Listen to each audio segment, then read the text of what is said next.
शुक्लाम्बरधरं विष्णुं शशिवर्णं चतुर्भुजं प्रसन्नवदनं ध्यायेत् सर्वविघ्नोपशान्तये। व्यासं वसिष्ठनप्तारं शक्तेः पौत्रमकल्मषं पराशरात्मजं वन्दे शुकतातं तपोनिधिं।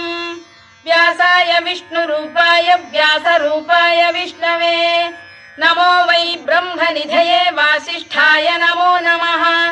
अविकाराय शुद्धाय नित्याय परमात्मने सदैकरूपरूपाय विष्णवे सर्वजिष्णवे यस्य स्मरणमात्रेण जन्म संसारबन्धनात् विमुच्यते। नमस्तस्मै विष्णवे प्रभविष्णवे।